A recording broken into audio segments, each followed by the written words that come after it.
Lo tenemos en el teléfono, Edgardo Moca. ¿Cómo estás, Moca? Bien, Carlos, ¿cómo andan ustedes? Bien, bien, acá estoy. Hoy estoy solito, los dejé a los otros que están por ahí.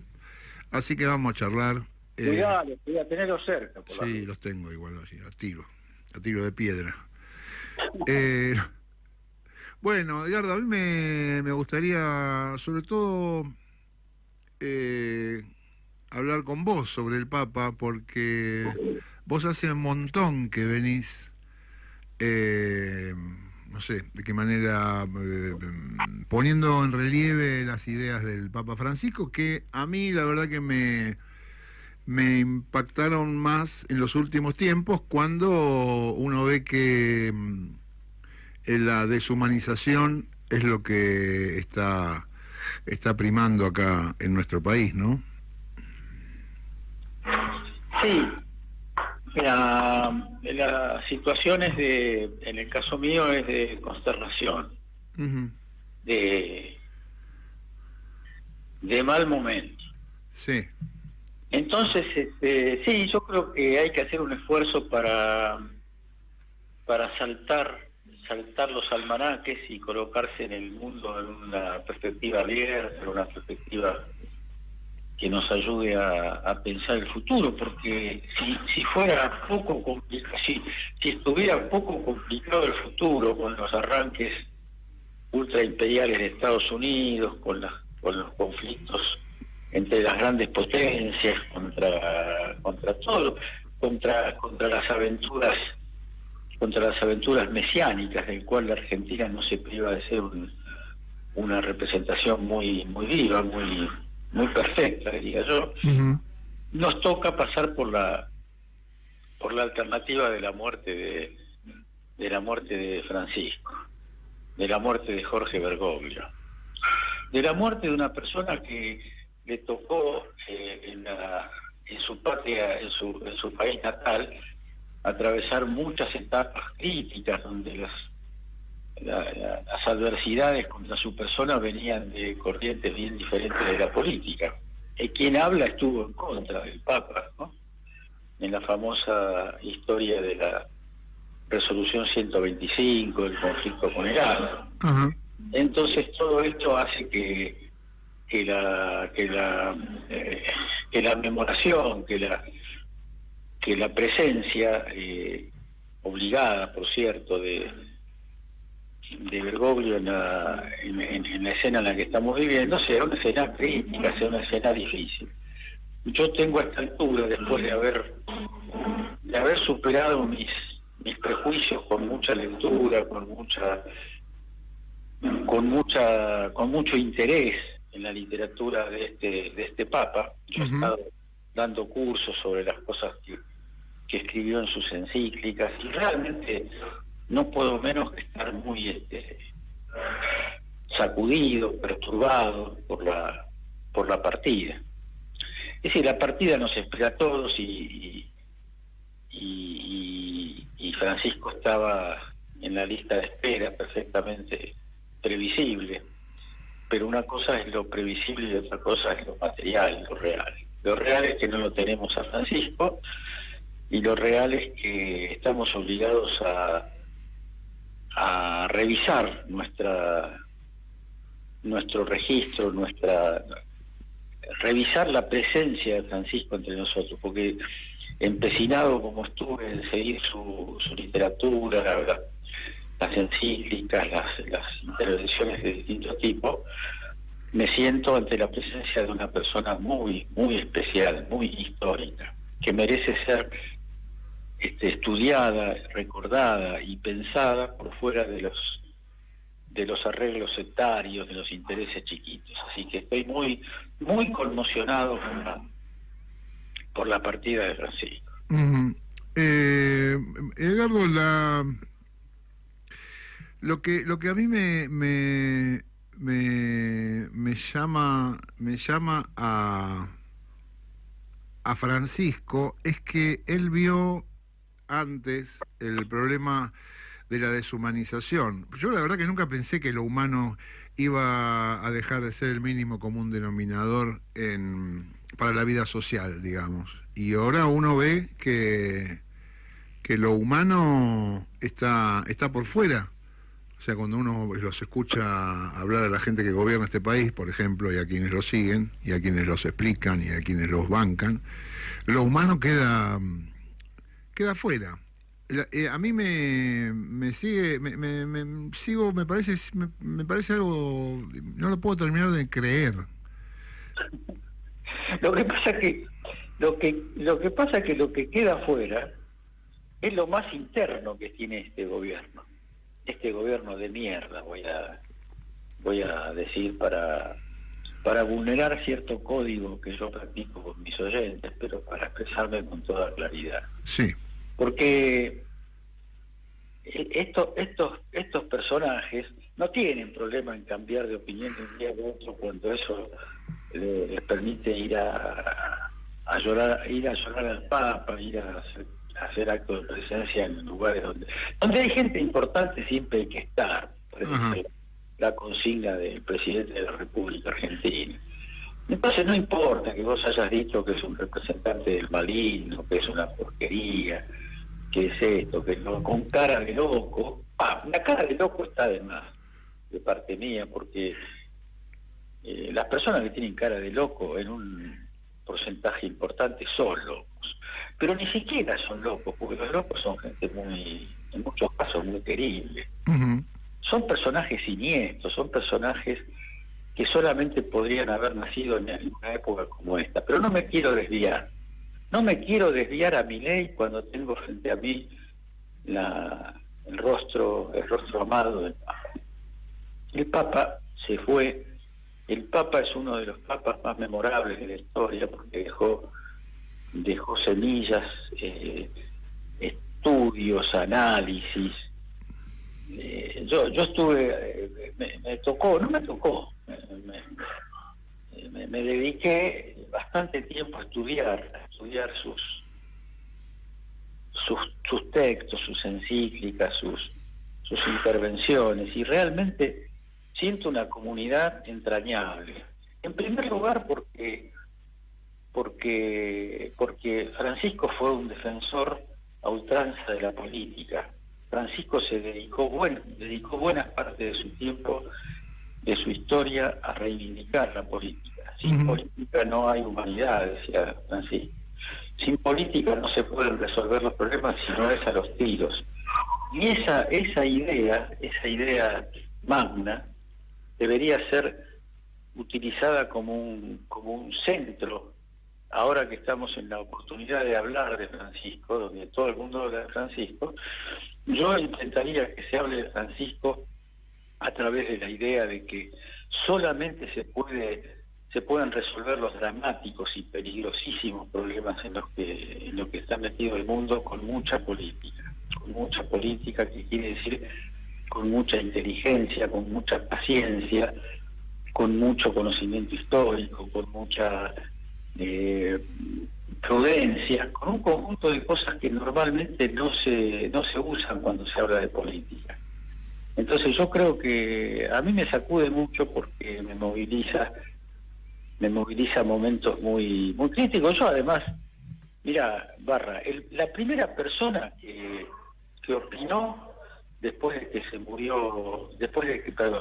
que fue designado Francisco allá en el 2013, y yo, es un récord que no he presentado ante ningún organismo de caso para ganarme algunas pesetas, pero resulta que yo estaba en el programa de la REA, en el programa de Radio Nacional, y en el momento que me estaban por dar la palabra para hacer no sé qué comentario, alguien dijo murió el Papa, y entonces se armó un alboroto espectacular, la gente gritaba. Sí. No se murió el Papa, sí. Fue designado Papa Bergoglio, sí.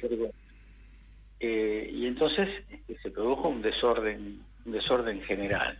Entonces en esas condiciones me tocó hablar a mí, que la verdad que no sé lo que dije, no recuerdo lo que dije, y no es raro porque cuando a veces digo me gustaría saber qué dije, la verdad que no me gustaría saber qué dije porque tengo miedo de saber qué dije, porque yo era frente a Francisco el crítico del tema de la crisis del agro, del encono contra la iglesia, de muchas cosas que después fueron correctamente revisadas y superadas por el gobierno de entonces, el gobierno de Cristina Kirchner. Pero para mí ese momento marca un antes y un después definitivo, porque me di cuenta que estábamos ante el nacimiento de un mito, de una persona que se transforma en un mito, en algo muy superior a sí mismo, muy superior al país que lo parió, al estado de conciencia del país de entonces, muy diferente, muy superior. Me dediqué a escucharlo, a leerlo, a estudiarlo, y la verdad es que creo que esa etapa intelectual puede ser de las que más rescato en mi vida. Uh-huh. Por ahí te voy a hacer una pregunta, pero me dan ganas de hacerla. La pregunta seguramente no es buena.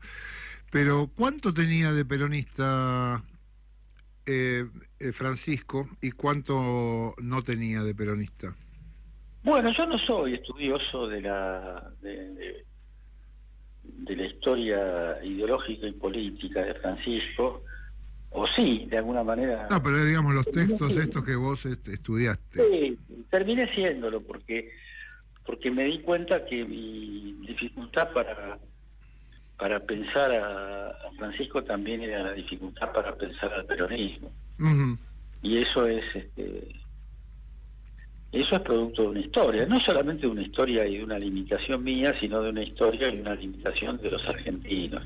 Pero ahora te hago una pregunta, te la reformulo, creo que es mejor. A ver, dale. Sin peronismo, ¿hay Papa Francisco? Bueno, así como fue la historia, no.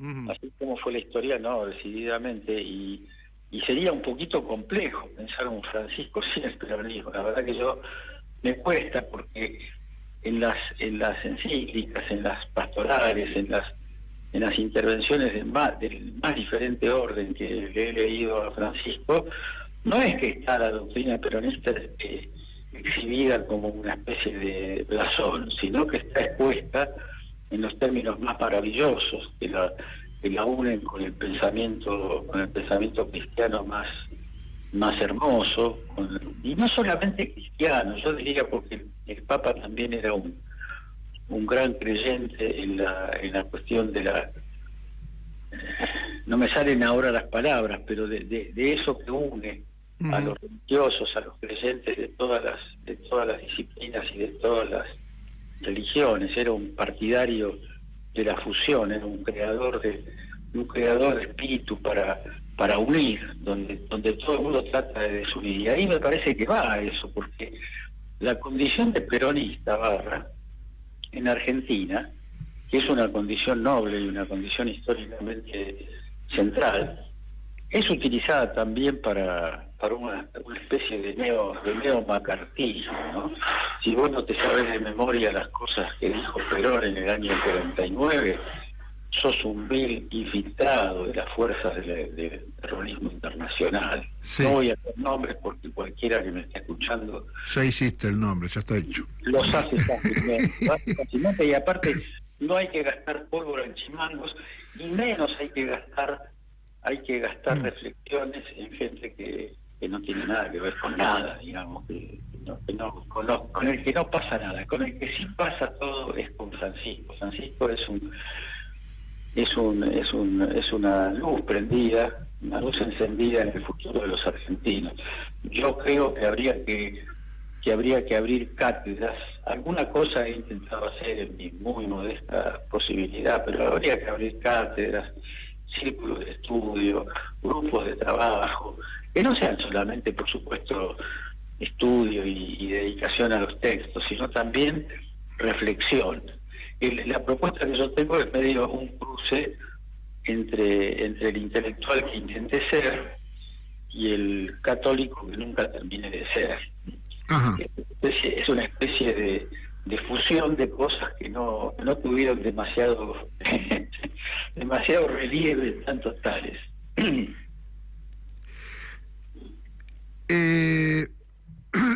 Vos que tenés leído de todo, ¿no? Porque renegás de tu título de politólogo, pero discurriste por ahí. No tuve más remedio, Barra, si no, no me daban el título. Claro. Francisco fue un intelectual o fue un filósofo, fue un político. ¿Dónde lo enmarcás? En la Facultad de Ciencias Sociales no fue nada de eso. Ajá.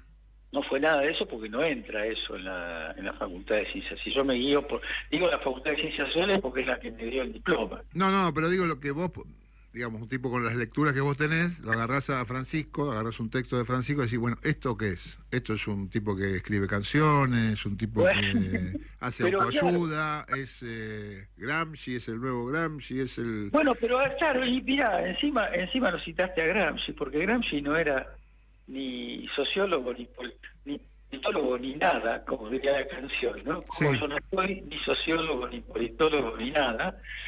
Los grandes personajes que se me pasan por la cabeza cuando me haces esa pregunta son tipos que son inacibles para la academia. Claro. Porque la academia, yo no sé si por definición, porque también hay personajes extraordinarios, que la Universidad de Buenos Aires no merece que yo generalice en la estupidez y en la soberbia de algunos la naturaleza de todo. Yo creo que nosotros tenemos Argentina y en mi caso la Universidad de Buenos Aires tiene que sentirse orgullosos, tenemos que sentirnos orgullosos de una tradición, de una capacidad. A mí me parece que eso es siempre muy aprovechable. Si ahora alguien con poder y con capacidad se le ocurriera armar una cátedra permanente,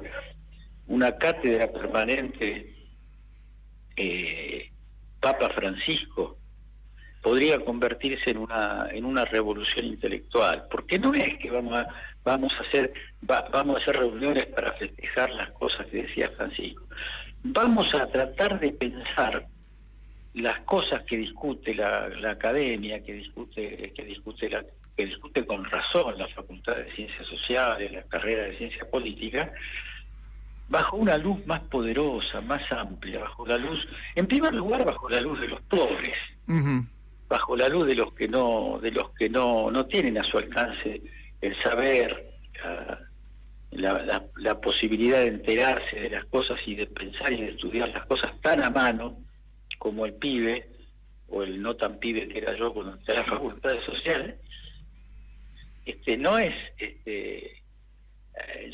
Yo creo que Francisco es un académico superior, no es un académico regular, es un académico superior, porque además es una fuerza espiritual, no es solamente una fuerza intelectual. Claro. Entonces, yo creo, ojalá que esta conversación absolutamente improvisada diera lugar a que alguien diga que habría que armar una serie de simposios y de cosas para ver, por ejemplo, qué es el descarte en la sociedad moderna, cómo llegamos al descarte que deja fuera a las razas, que deja fuera a las clases, que deja fuera a las personas que no tienen acceso a los recursos mínimos del saber, pero sobre todo a los recursos mínimos del ser.